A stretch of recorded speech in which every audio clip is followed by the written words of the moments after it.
holiday season, you might be looking for nutritious, convenient meals to keep you energized on jam-packed days.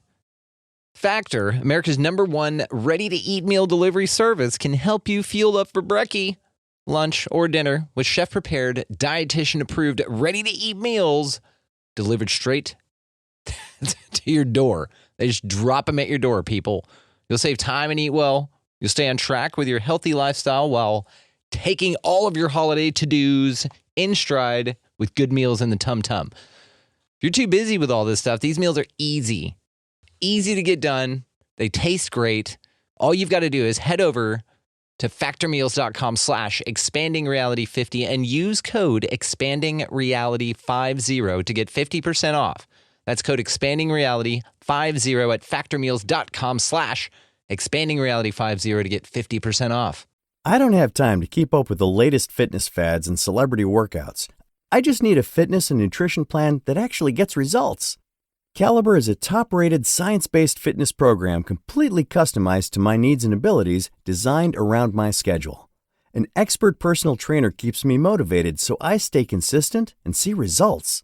Get $100 off Caliber today at caliberstrong.com/podcast.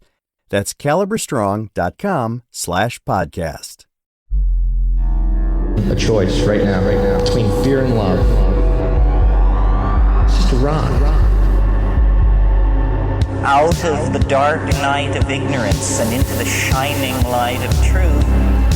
Expanding reality. A population of citizens capable of critical thinking. We don't see things as they are, we see them as we are. There's a level of reality where everything dissolves into an ocean of energy. We empower our experience by insisting on our authenticity. That's very profound. Very. Expanding reality. Welcome to Expanding Reality. I am your host, Brandon Thomas. On this episode, we have Peter Champoux. He is an incredible author. He's written 3 books, the Gaia Matrix, the Arc of Antero, and Moon Rivers, all of which are amazing. The last 2 were kind of companions to the Gaia Matrix, but he does something called gaiagraphy, which is his term for the study of the living Earth. Guys, on this one, we go through EarthRings, Lei Lines, the Earth as a cell. We talk about harmonic expansion, how Washington, D.C. has laid out, how the hijacking of ley lines is kind of what's going on right now energetically. This dude is incredible. We only scratch the surface. We go over how crop circles relate to ley lines, like all of it. This is an amazing conversation with just an absolutely incredibly remarkable individual. So, all of the ways to find him, guys, will be linked down in the show notes. Alongside that will be the way that you can expand your experience with us here on the show with expandingrealitypodcast.com. That is where links to all socials, Rockfin, merchandise, all that good stuff is there. So, guys, let's get to this incredible conversation with Peter Champoux.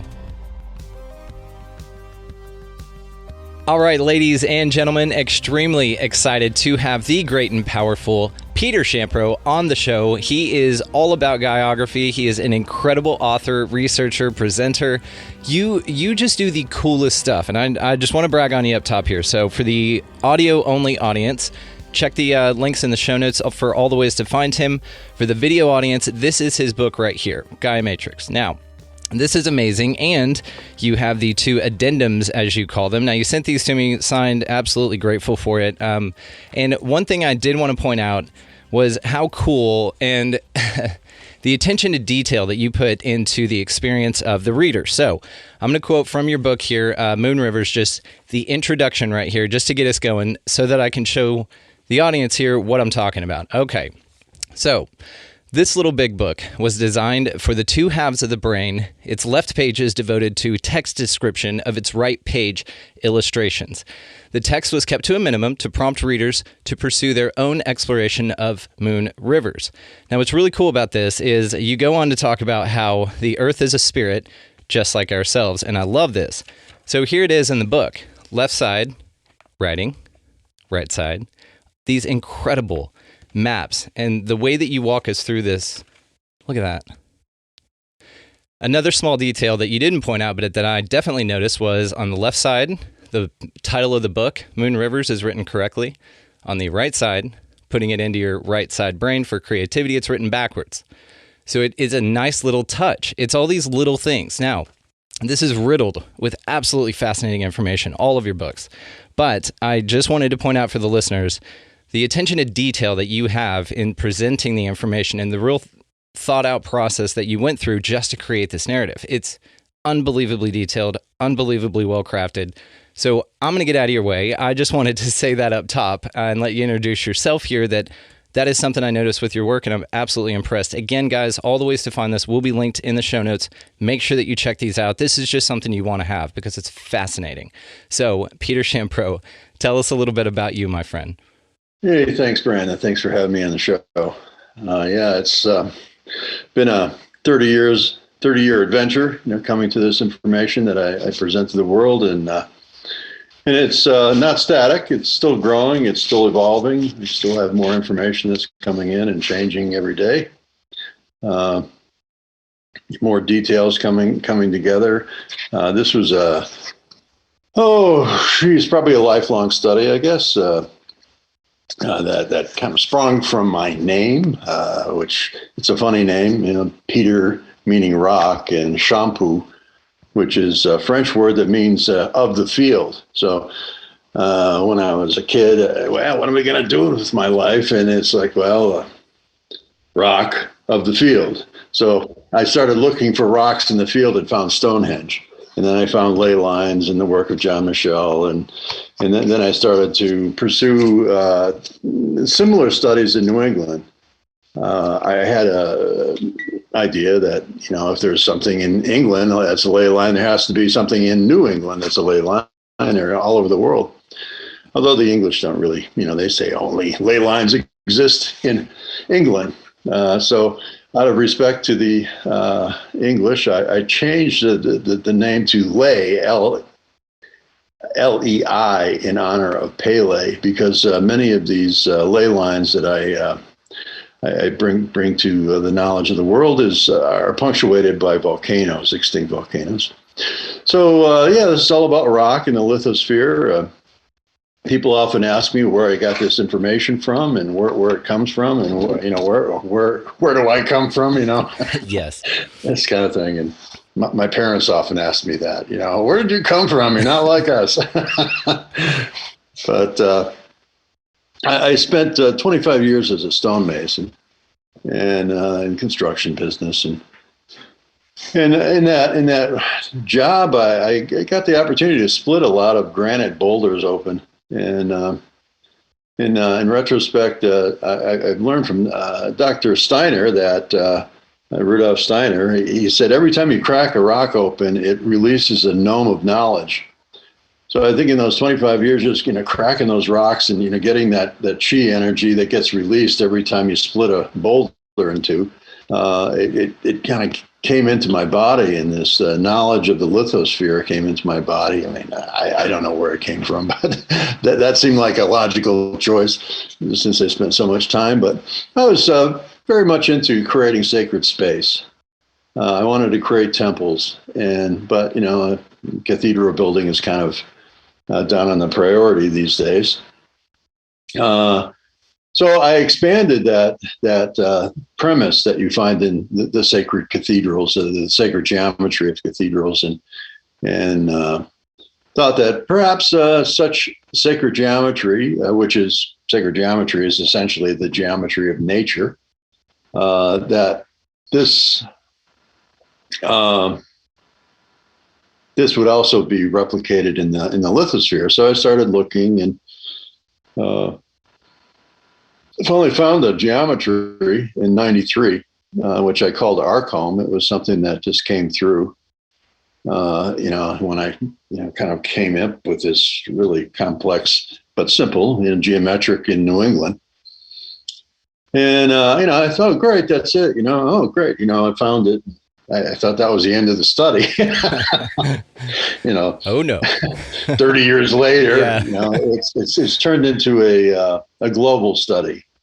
And with the help of Google Earth, it's really been a big benefit to us geomancers to really see what the Earth is all about. And work with it as a living biology. So, and I call it gaiagraphy, the study of the living Earth. So, if it's living, how does it live, and what are its organs, and what are its eyes, and what are its sense organs?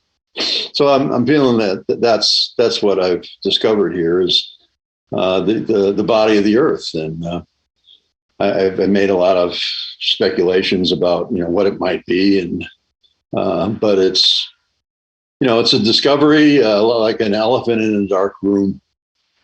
I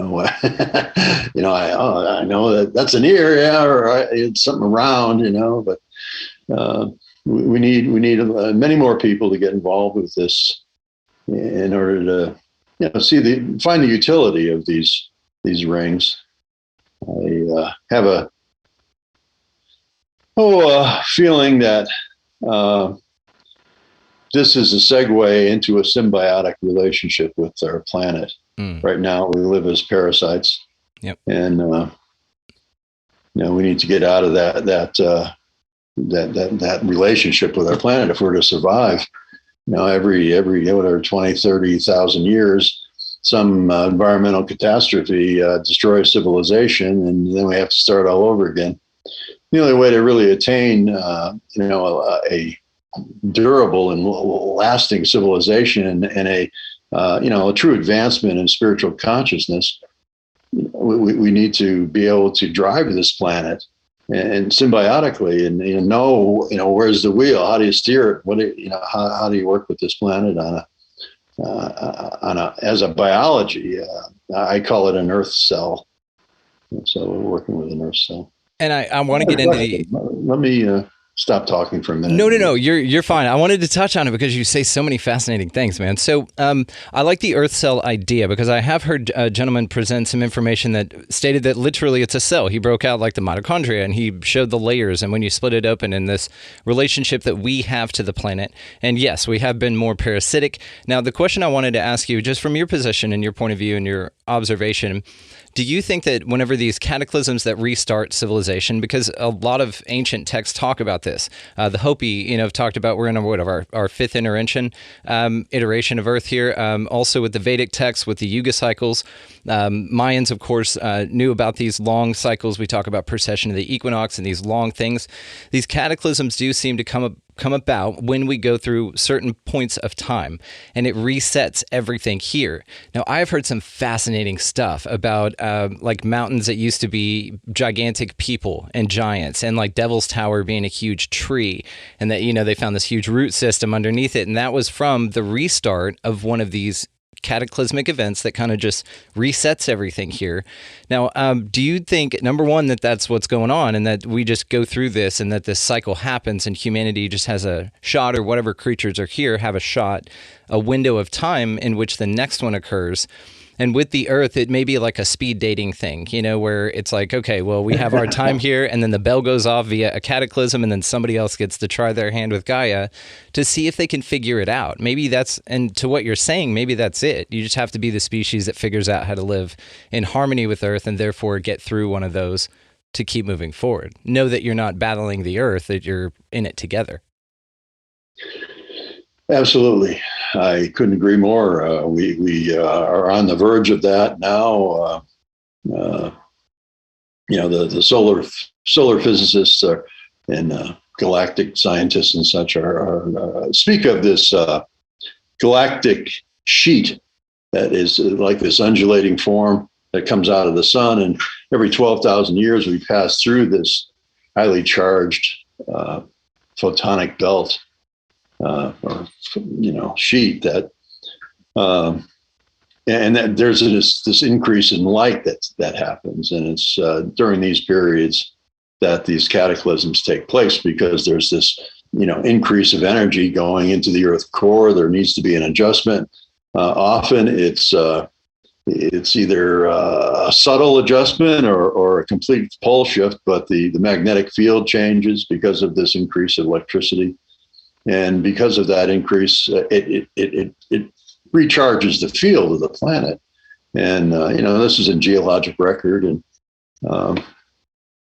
that every so often, the Earth loses its magnetic field and then regains it.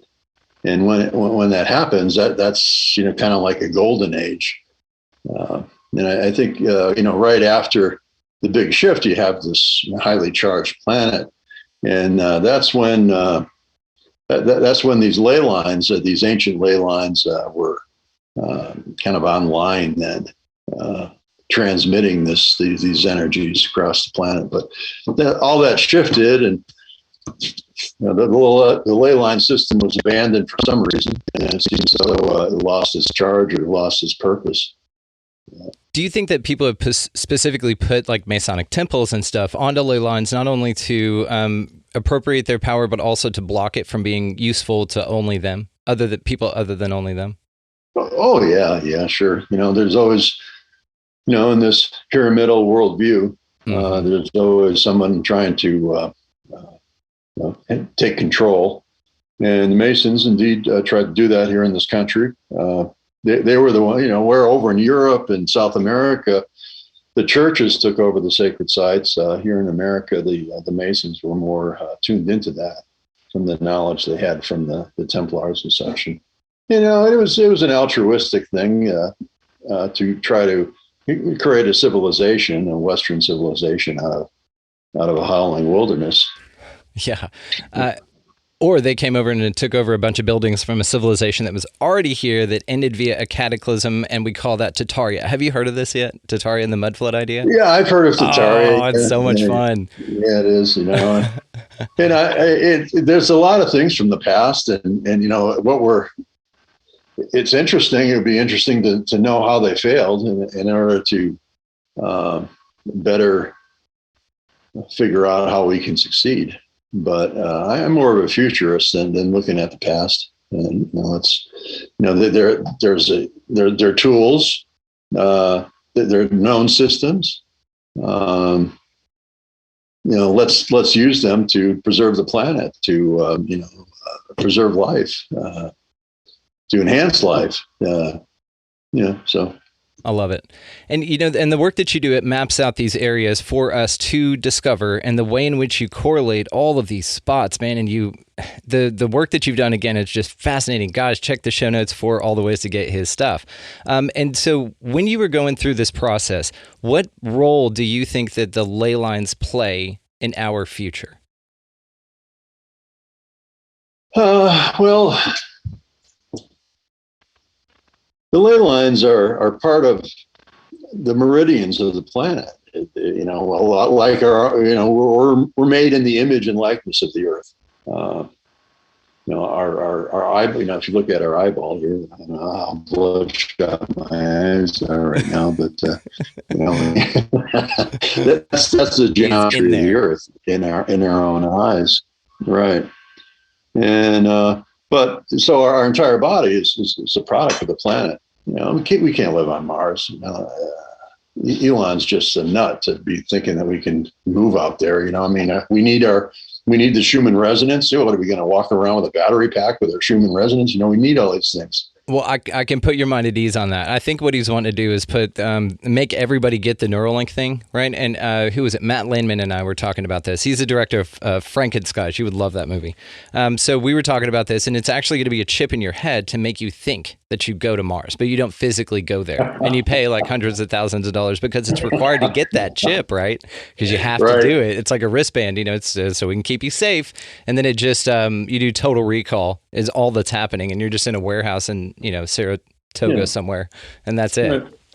Well, the ley lines are meridians, like the Chinese acupuncture system, for instance, or the Hindu chakra systems and all the various chi patterns that go throughout the body. It's just the ley lines are part of the meridians, and just as a acupuncturist will place a needle to open up a block, we can do the same thing with the planet. There are blocks that are created quite often through warfare and hatred between two peoples. It'll stop the ley line from actually going and having its vital flow. Like an energetic block.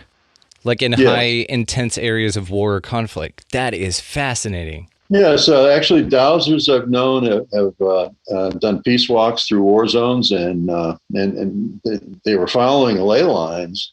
And when they got to the war zone, the ley lines went around the war zone. No way. So it's like yeah. Again, Dr. Steiner mentioned that emotions are picked up by the earth. Every human emotion, it has its, quantum effect, on the strings. So, yeah, a society living in fear is going to create a planet that's all drying up, and all the retraction that it comes with fear. The inflammation and the disease that comes from fear is that's just it's expressed into the planet itself. And right now we have a whole industry based on fear. Our whole military, industrial, medical, food, anything screaming for your complex attention. that is all based on fear. Let's get them sick. Oh, I'm fearful. I'm getting sick. Oh, I need to have insurance. Oh, because I'm afraid. So I have to pay money, and then the money. Oh, the stockbrokers get all this money from the insurance companies, then make more money for themselves. It's just this cycle. It's just like it's predatory, archonic cycle. And it really seems like that's what we're dealing with here is the archons. They love to feed off of us and feed off our fears. And so, we need to kick those guys off the planet. Yeah, it's a loose trap. But I heard that a couple of weeks ago, all the reptilians and the bad grays were gone. And that's why we hadn't seen chemtrails and stuff. Now, I've seen chemtrails since then, so I don't know if they kind of snuck in a back door energetically and came back. But I heard that they were gone. I heard we vanquished them. Do you think that that's something that we'll see? It was, yeah.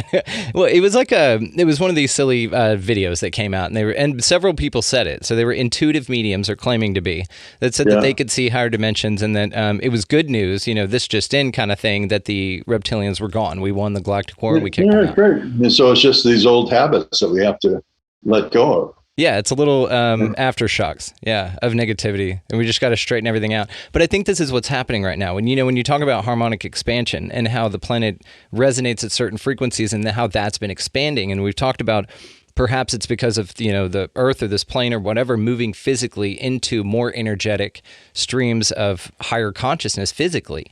And so everything here is being frequency tested and adjusted, for strength and then for boning up, which is kind of, led me to the possible conclusion that what happened last year was everybody, Spirit or Gaia kicking everyone in the butt saying, hey, you guys need to work on yourselves, go home, do your shadow work, start to pay more attention.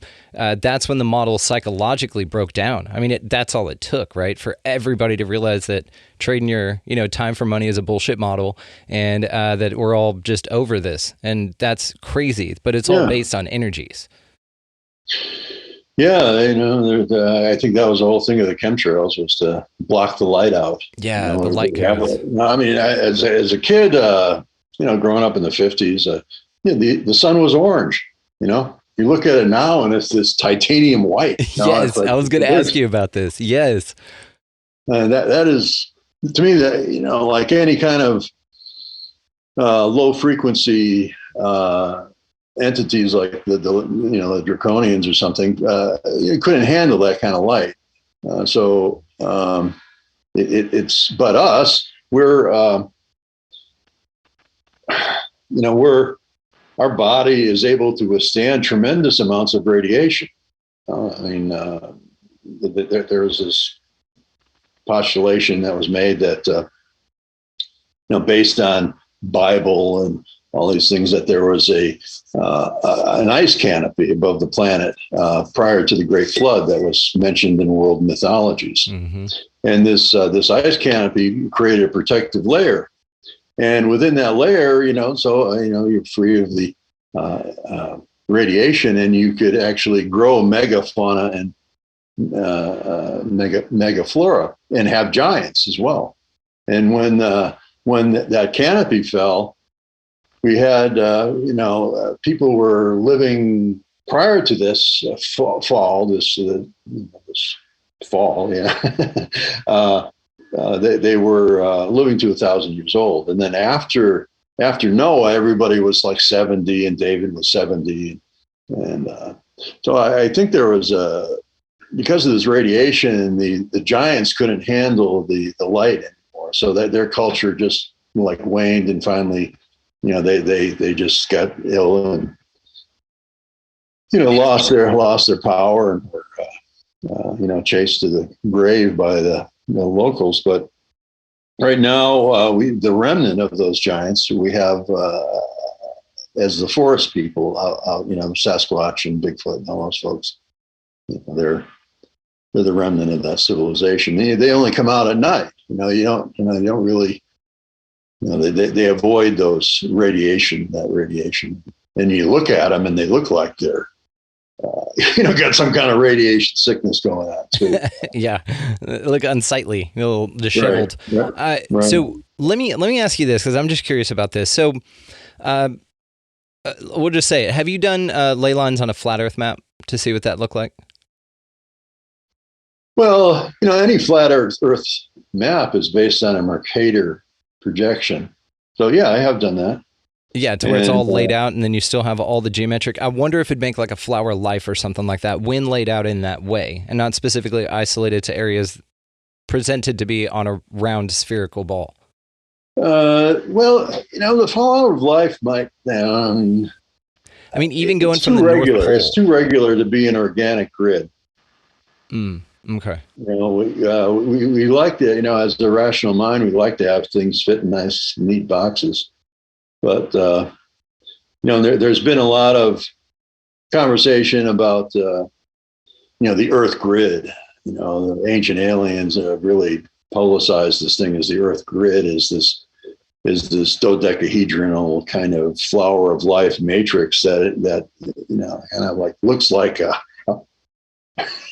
cage to me. Yeah. It does, doesn't it? Rather than something organic and living, and like we see in nature. We look in nature, and nothing is. You get flowers that have a close geometry to a penta or something. Yeah, it's more Fibonacci and geometry. Yeah, that Fibonacci is everywhere. That you see everywhere, and it's the flower of life was. Where you see it, it was. I think it was in the Osirium in Egypt. There was a flower of life etched into one of the stones there. Mm-hmm. And, that's this is something. But I don't know. I just don't. Something that regular doesn't resonate with me as being real. It's kind of like a lot like a consciousness construct to contain souls or to control something or something of that nature. Yeah, that's and you find a lot of the old sites, like the pyramidal sites, which those are all control structures.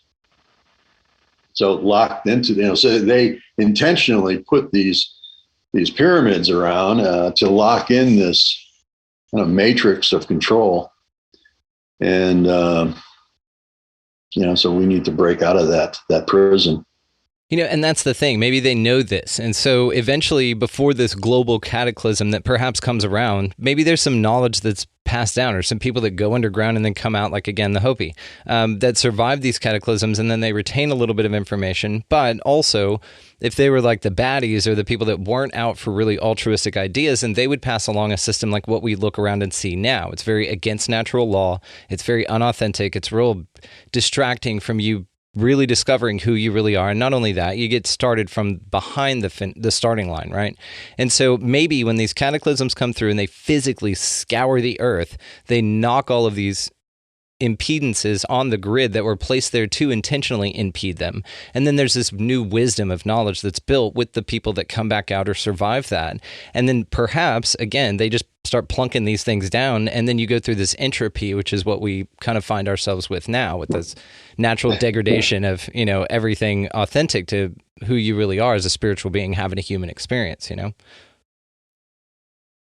the indigenati, that's what I call the Indians, and but just the instead of the Illuminati, I like it. The indigenati, or like this group of wisdom keepers who were taught the original ways and taught to, okay, you go and say prayers at the sacred site. And that's what I'm finding is a lot of these rings that I'm discovering, the center point is a Native American sacred site or an Aboriginal sacred site of some kind or another. And, that says to me that there's a world maintenance that is undertaken by the indigenous people. And we, now we no longer honor these sacred sites. And there's a Lakota Chief Arvel Looking Horse who he was guided to honor sacred sites on June 21st. And he wondered why. He was told that he had to do this, but he wasn't really clear about why. And so when you really lock into the matrix of the sacred sites, you can imbue the landscape with whatever consciousness is there at the sacred site. So the churches of like Chartres Cathedral was built over a druidic holy grove. So the syncretism, this layering of one religion after another on top of one another. So, but now nobody's going to Chartres anymore. Everybody's abandoned the Catholic religion. So you have all these cathedrals sitting in sacred sites that aren't being tended to, aren't being honored, aren't being loved, aren't being So the earth is like, geez, what did I do?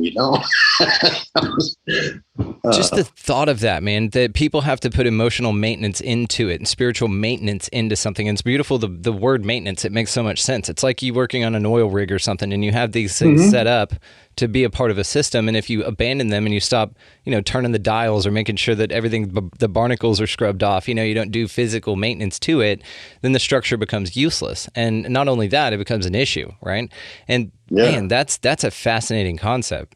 Yeah. So it's like, we should pay the indigenous people to go out there and pray at their sacred it's good site. call. That's it's like it should be a job. That. Yeah, it's on-site work, but you can trade out. You could do some other stuff remotely. I think that you've nailed it here. I think that that needs to be part of the new Earth. It's grid line and sacred spot maintenance keepers, and that's their job. And we bring them cool stuff to hang out and do. Like that's cool. I like that a lot, Peter. Yeah. So.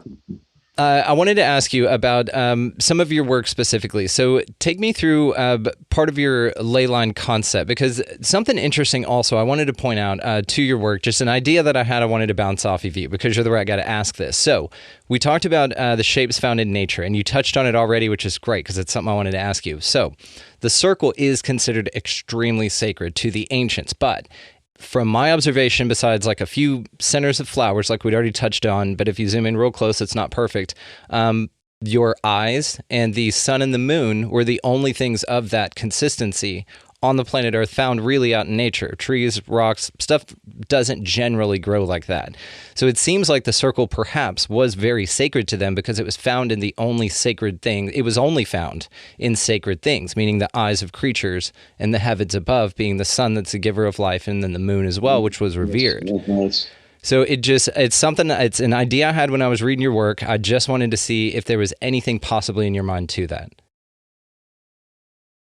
I heard a Hawaiian speak about the difference between a circle culture and a pyramid culture. And equatorial cultures are all circle cultures, and northern cultures tend to be more pyramidal.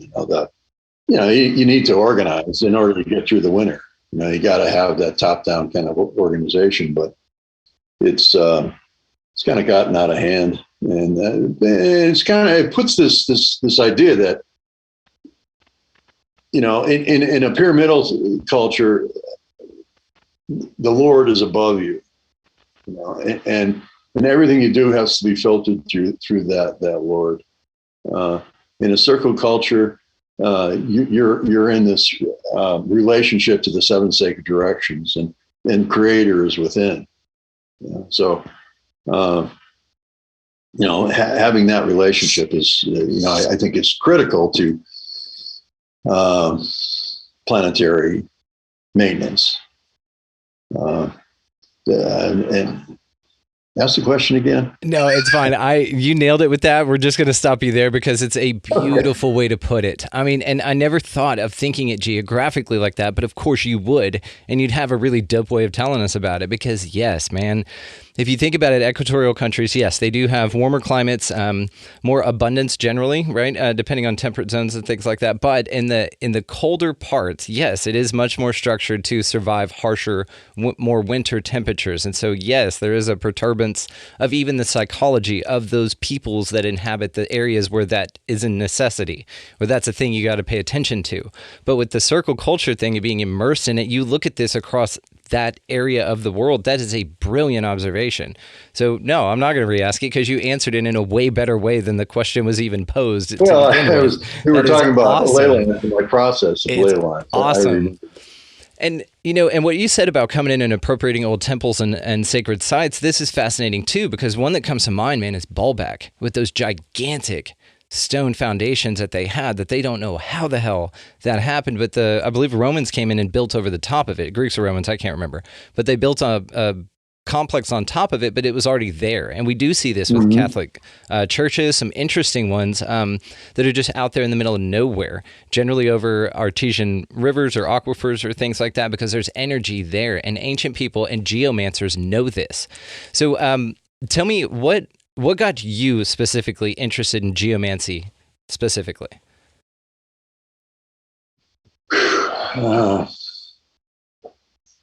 Well, it was the exploration of the early sites of New England. All around New England, we have these things called monks' caves and these enigmatic stone structures and piles of rock. There's lots of piles of rock out there that like native people still come to visit. They come from Minnesota and travel all the way to the Berkshires in order to visit a couple of piles of rock and then go back to Minnesota. So it's like, this is, looking at that was, that's a hard question, an interesting question. But so I was looking at these early sites and I just got fascinated by it. I was Rashad Field, who was a roommate of John Michel. The two of them kind of together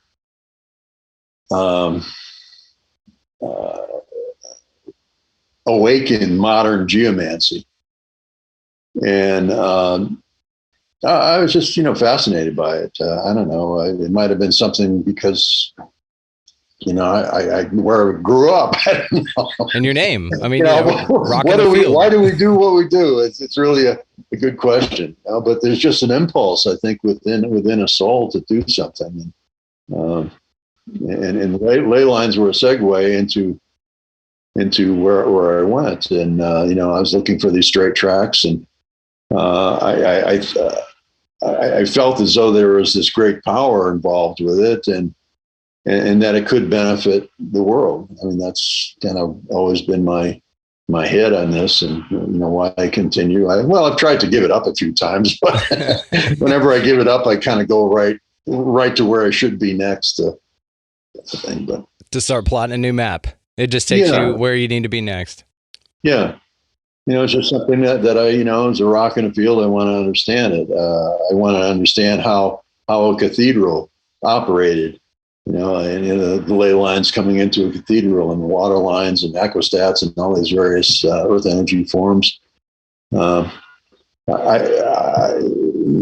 parents had a GI Bill, and they decided to build a house on top of this hill, this node, which was kind of, that actually might have been on a ley line.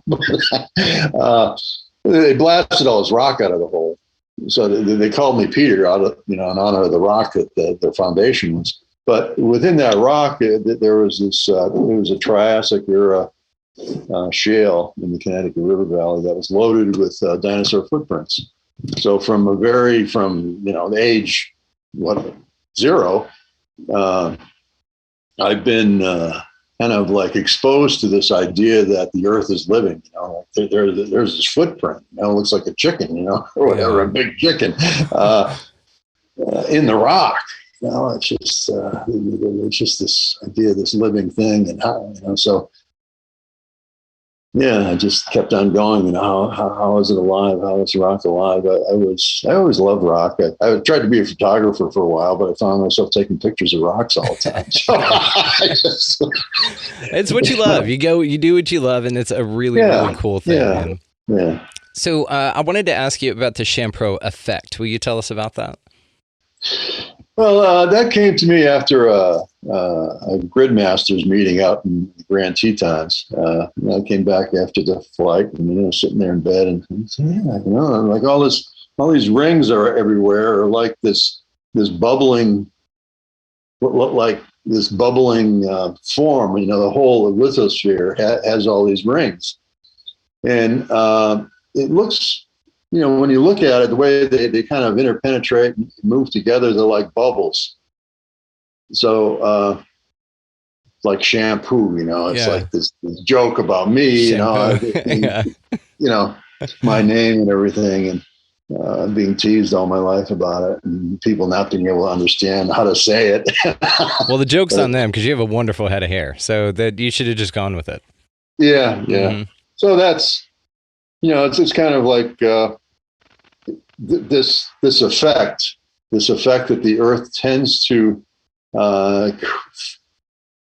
create itself into a curvilinear forms that are interrelational is the Champoux effect. Very cool. Well, it's awesome. And the way, again, in your books that you detail that and the way you show it is brilliant. The way you go over ancient sites and connect everything, especially in this Ark of Antero. Very cool, man. The way that you found the Virgin Mary, her icon. And just, again, guys, for the audio-only audience, check the video, check the show notes for how to find him. This stuff is just so freaking cool. So talk to me about Washington, D.C. I'm very curious to see your take on that. Oh boy, Washington D.C. As an area, not as a concept. That kind of what goes on there.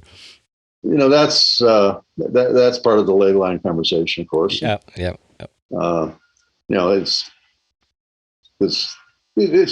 a well-known line. I wasn't the one who discovered the I call it the Acadian ley because it goes from Nova Scotia down through New Orleans and through Washington D.C.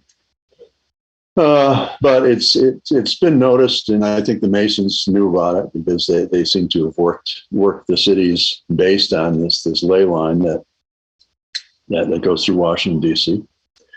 And it was there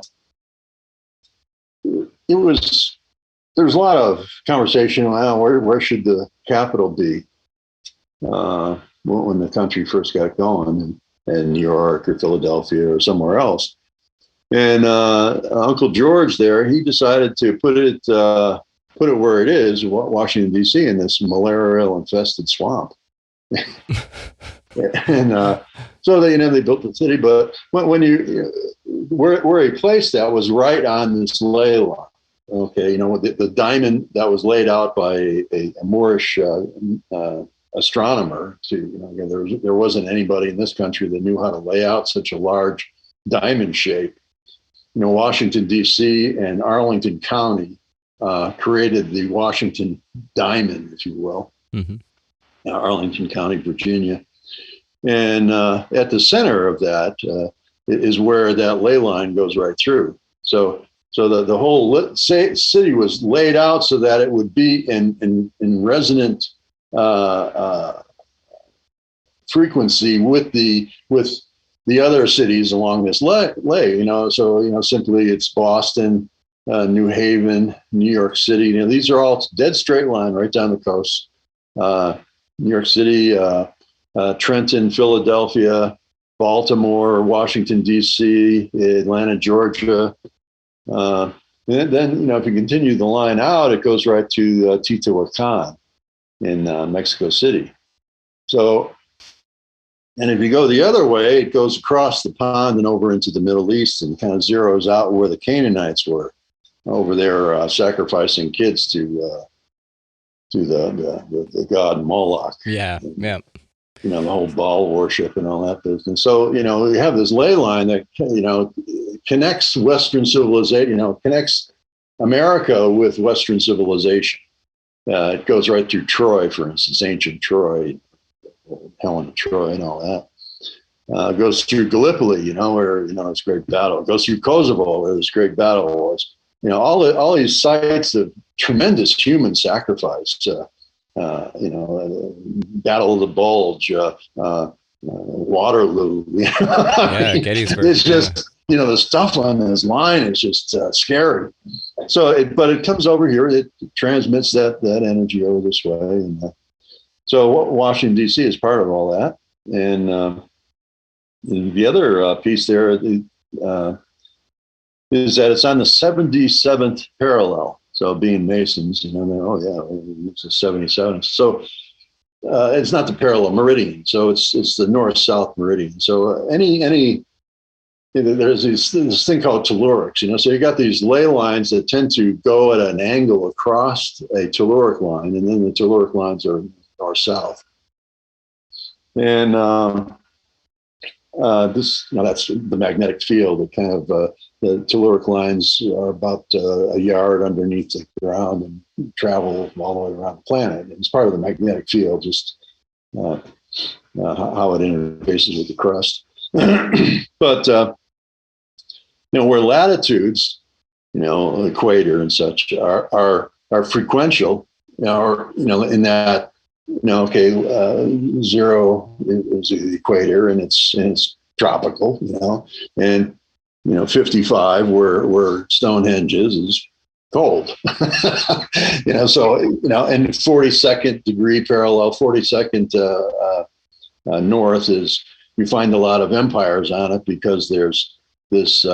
It's a mean temperature where you can actually grow civilization.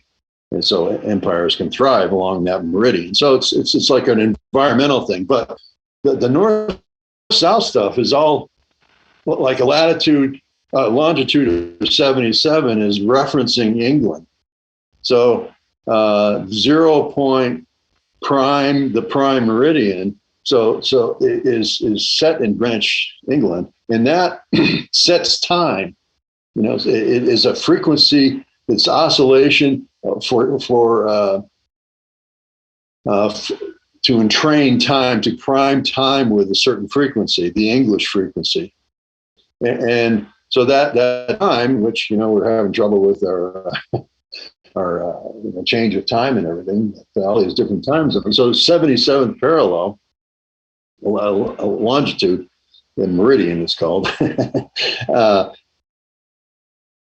speaks to that whole Masonic master number thing. And 77 is like the eternal, eternally divine, because it's a repeat of 7. And 7 is all about, with choirs of angels and all this thing in gematria. There's a whole conversation easily found on the web on 77. But that same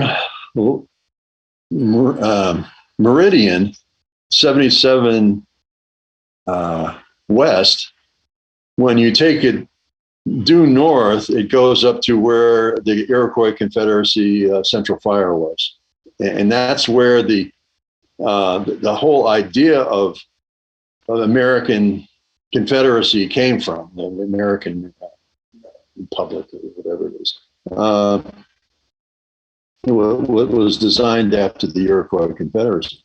So that 77, then through the telluric current, electromagnetic current, kind of like takes that original thought form and brings it into a new form in Washington, D.C.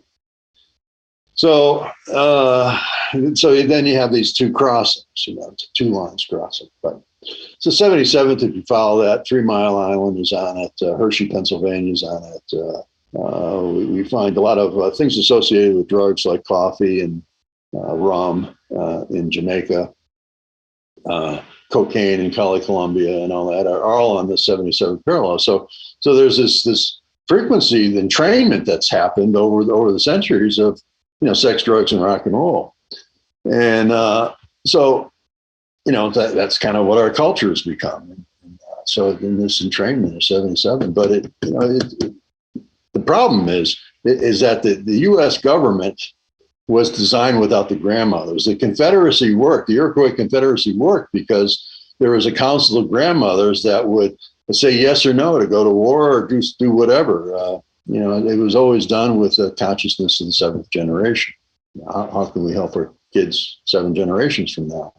So that was removed. And I think what we're moving from that, it just kind of, got into this macho thing, and I don't know, it was just a discordance. So when you look at where the center, I said, well, all these people who were geomancers and such were all about these triangulations in the road pattern of Washington, D.C. But when you, what I did was I took the center line, looked where, that diamond of Washington, D.C., and got the cross lines in the center point. And what I found that it was the center point of this Washington, D.C. diamond is the Organization of American States, which is the property that is this Organization of American States is not part of the contiguous United States. Just like London has this little spot in London where the bankers all own. In Rome, we got Vatican, the spot where Vatican is. So we got one of those too. And you look at the building of the Organization of American States, and it's like dead on a Masonic commander. It's got the 3 portals up front with arches, and it's got a statue of Isabel out in front of it, but that's like disguised Magdalene. And out in the back of this place, there's this 30-foot tall gazebo with a death mask in it.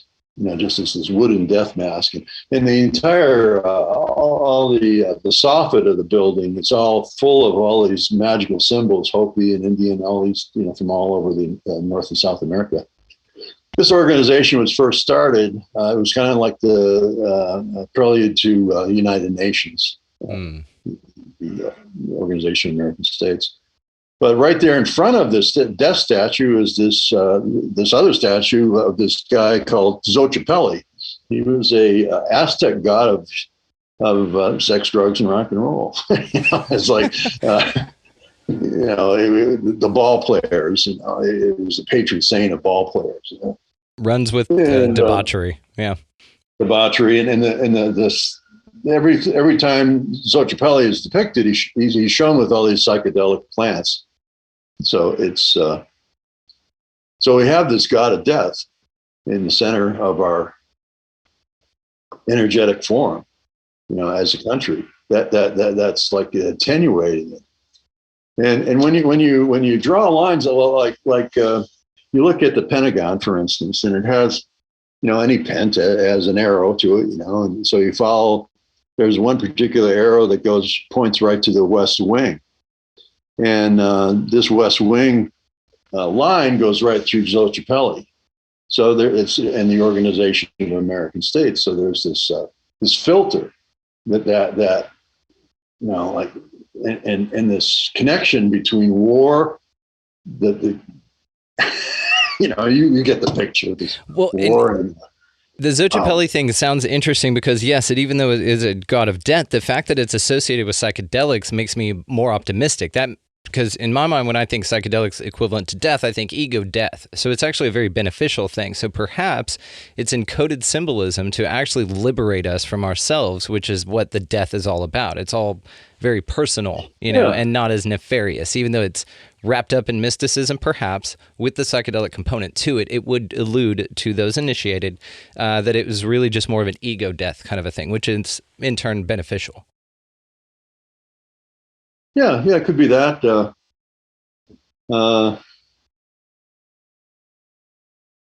Yeah. I mean, we're just talking shit here, we just have some fun.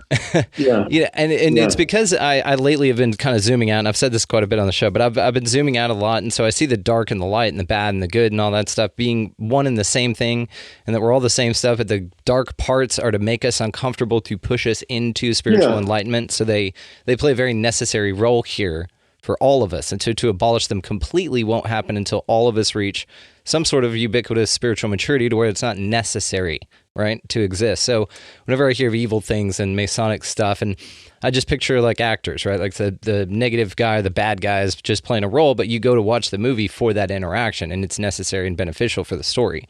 So that's just kind of where my mind has gone with it lately, and you just happen to catch me on that thought stream. So that's where I'm at. The kind of punchline in this is that next door to the Organization of American States is the Daughters of the American Revolution. Awesome. Okay. Yeah. So Very they're cool. the grandmothers. Yes. And you know, I love this council of grandmothers. God, we should all have that. Like that should run everything, right? Just get a bunch of abuelas out there just hanging out, knitting blankets, talking about, no, you don't go to war right now, honey. You go do something else. You know, it's like, what? No, we got to go to war. He was talking schmack, Grandma. No. We've convened. We are the the grandmotherhood, you know, and us Gmaws are saying, not today, hon. But I love this too. Peter Champoux, I could talk to you forever. I think that I want to get you to just tell me one of your favorite things about this, and then we'll probably wrap it for this one, man. But you're definitely invited back any damn time you want. So tell me your favorite part about the work that you look into. Well, my favorite part is that all these rings that I've discovered over the past few years, particularly in the Americas, all kind of work together like a gear work. And it looks like, North America as a total, if you will, looks like a yin-yang form. The North American tectonic plate is, there we go. Yeah, there you go. For the video audience. In his book, Gaia Matrix, linked below. So it's half water and half land, with the Bermuda Triangle being the eye of the water and the Hudson Bay being the eye of the land. And, so that's Turtle Island. And within the landforms, we have all these rings that all, have these suggestive spins, like a static spin. For instance, the Central America, California coast has a gesture that suggests a clockwise turn. So that turn goes right up to the magnetic ring. So and all these other gears, like the Teton ring and the New Madrid ring, and all these various rings in the Mississippi River ring, all kind of work together in a supportive way. And it's my sense that by getting this matrix into consciousness, that there will be an enlivening of the planetary field, perhaps even a renewal of the magnetic field. So that we don't have to go through all this cataclysmic stuff. We can actually, through human consciousness, we can make this planet thrive again. And so that's kind of where I'm particularly excited about this work, and trying to find ways in which we can work with this. I've worked with large scale geometries in a coherent and ceremonial way. With there was one incident that out in LA where it was a form that we came up with. I was collaborating with the Shoshone man, and to bring water to Southern California, and it did. For 6 weeks straight, it rained and rained and rained and rained and rained. It was like back in 2005 or something like that. It caused $3 billion worth of damage and 3 deaths and stuff. And, it was, we were kind of like the Sorcerer's Apprentice with this one, with the Mickey Mouse with his brooms carrying water, is what I'm referring to. Yeah, from Fantasia. Hell yeah. Fantasia, yeah. Absolutely. It's just, but so it works. It really does work. And we've worked ley lines through the Southwest to bring water to the Hopi, and it worked. I've put in medicine wheels down here in Arizona, and to make it rain, and we had the highest amount of rain in, I don't know, 50 years or something like that fell this year after a 5-year drought. When you work these energies, when you engage the earth in a co-creative manner, she really rises up and answers the call. We did one last year. One of the graphics I sent you was on the mending the hoop, and the whole idea of healing the trail of tears, which it makes like this bloodshot eyeball. There's 5 trails that go around the New Madrid Fault, and the New Madrid Fault is something that's tearing this country apart.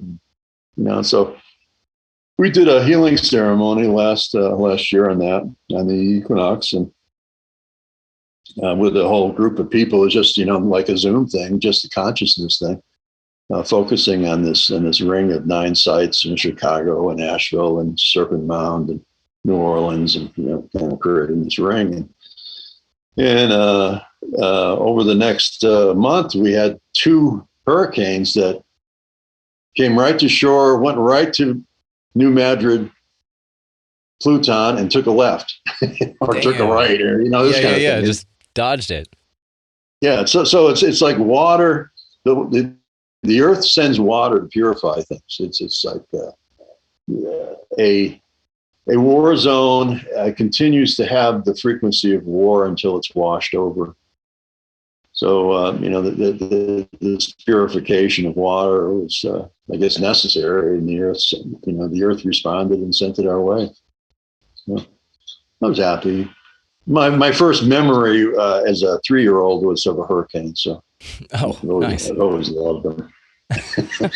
Now, to something that you said that was just beautiful, man, because it really hit home with me when you were talking about it, is that to get this knowledge and to fix the grid, right? To fix it, to get back into harmony with nature. And perhaps this is what we want to do whenever we talk about breaking out of the matrix.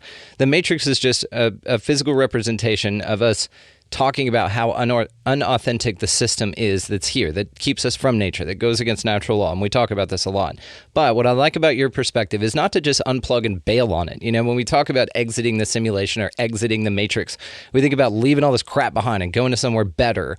But what we really should be doing, and maybe the matrix is just a code instead of an unauthentic society, it's more of a code of ignorance. It's ignorance to how to live in harmony with the planet. That's what the matrix really is. It's an opportunity for you to just completely dodge the responsibilities of you as a soul on this place to live in harmony with everything around you. And perhaps that's what we're talking about here, about breaking out of the matrix, is getting to know what these ley lines are and how to incorporate them. I mean, and something actually, I want to ask you one more thing before I let you run. So something that was very interesting about ley lines and the circles at like Avebury and Stonehenge and things is there's a guy named Dr. Levengood that took seeds and put them in the circle. Have you ever heard of this study? And then they germinated 10% more after an electrostatic kind of a charge after a little bit of a time in the circle. They actually yielded more, and only when put in there in certain times of year. So the window was really interesting. Have you heard of that? Oh, yes. The same thing goes with that pyramid with the serpent that goes down it on the equinox. Oh, Quetzalcoatl at Chichen Itza, yeah. Chichen Itza, yeah. You put seeds on the edge of that on the equinox, and you'll get much better germination and everything. And in the record of like the bones that they found around Stonehenge and whatnot, and just that historical anthropological study or archaeological study area, it found that when the stone circles went in, the diets improved. Yes. So yes. And I feel that all those, prodigious effort to move these rocks, they had to have some utility other than just a spiritual component. Yeah. So it was probably agricultural, and we had a totally different environment back then, and a more charged environment, and that. Right now we're using a lot of chemical fertilizers to grow our food, but how much cow manure can you spread around, to grow the corn? So what they relied on was the sky nitrogen. by drawing down lightning, by drawing down the tellurics, by like increasing the energies within the soil itself, it stimulated growth and increased the vitality of life. And it still is the case that the stone towers of Ireland, the round towers of Ireland, the cows always go there because the grass is sweeter. And so the technology is there to employ all these things. There are a lot of folks that have back engineered all this stuff. And is it secrets of the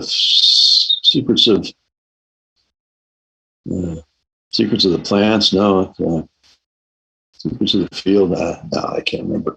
That's okay. There's this really interesting dude that I had on named Jeff Drum, and he has the hypothesis that the pyramids were used as chemical factories. It is so interesting. In fact, I'll send you the link to that show because it's a YouTube. He does a whole presentation and thing. I think you would find it very, very interesting. And it was for the purpose. Again, very heavy effort went into one possible reason would be agriculture, to exactly what you're saying. And he ties it even into the scarab, being sacred, which was a dung beetle, the cow being sacred, and they were actually making fertilizer for agriculture via an ammonia extraction process in the pyramids. It's so cool. I'll send it to you because I think that you would find it very interesting. Okay, one more question and then I'll let you go, I promise. We can keep going all afternoon. I know, and that's the thing. I really could do this forever. But okay, I want to know what you think crop circles have to do with ley lines and energy centers. Do you think that there's any connection? Well, I think the England, this is just my take on it. I don't know if this is true or not, but it's like England, like I spoke earlier about it at priming time. And England has the most remnant earth grid system set up. So, and the south of England is loaded with limestone, right? Egypt is loaded with limestone. Jerusalem's loaded with limestone. Yucatan's loaded with limestone. So those limestone is the planet glia. Each of we have these neurons. Each neuron has 9 glial cells. So that cottage cheese in our brain and stuff. It's glia. So this is planet glia. So by whoever's doing these crop circles are in training time, in training the earth grid, like bringing back original frequencies into the land and altering that sense of time and relationship. Damn. See, I knew you'd have a great answer for that. That is so damn cool. All right, well, Peter Champoux, I'll let you go now finally. I could talk to you forever, but guys, Gaia Matrix will be linked down in the show notes as well as all the ways to find him. Go check it out. Highly worth it. And of course, Arc of Antero and Moon Rivers will be linked down there as well, your addendums as you call them. All the companion set, I think you need them all. Don't get just one. I think that they're all important and they're wonderful reads. And again, just the thought you put into the experience of the reader is something that I was incredibly impressed with. You're just one of the most creative people that I've ever talked to, and that's why I think you pick up on this stuff so well. I just mean it. I'm just being honest. Just because, again, the thought process and the creativity that you have, and that's what's so cool about the awareness that you have with the work that you do. You could just see it in a different way, man, and that's why no one else could do the specific work that you did the way that you did it. So, just wanted to thank you again from the bottom of my heart for your time and wisdom. This has just been so cool. So, thank you. You're welcome back any damn time, man. Thanks, Brendan. Been a pleasure. What a fascinating dude. That was an awesome conversation. I could listen to that dude talk forever. Check the show notes, guys, for all of the ways to find his books. Must get. Highly recommend. Again, the attention to detail that he put into the reader's experience with this and the information contained is awesome. You will love it. So check the show notes down there. Make sure you check him out. The music that you're listening to right now is by good buddy Vinny the Saint. Check the show notes for all the ways to find him and his music as well. Also linked down in the show notes is the way that you can expand your experience with us here on the show with expandingrealitypodcast.com. That is where links to all socials, Rockfin, merchandise, all that kind of stuff is down there. The videos will be up on the website as well, so if you're more of a visual person and you haven't explored that side of this yet, check out YouTube or the website linked below, and you can check out the videos of this stuff. So go out into this beautiful place this week, guys, and y'all pick up a piece of litter. Do your best to smile at anybody that you come across and be nice and hold doors open, and let's just be awesome, overly awesome to everybody that we meet. You could even buy a coffee or a meal or a bottle of water or something like that in line behind you or around you, something like that. It's a small thing, guys. Even going through the drive-thru, just buy the person's coffee behind you. Get a train of that going on, because I've heard of those going on, and I love that idea. I think it's beautiful. So also, while you're doing all of that stuff, get out of that left-hand lane. It's a pain in the ass, and you are lowering the ley line energy for all of us. That's what it is, actually. I didn't even get to ask Peter about that, but that's what it is. It's you assholes in the left-hand lane. And move. So also, above all and beyond, go out into this beautiful place, whatever the hell it is, and y'all just be good to one another. Thank you so much for listening. We'll see you next time.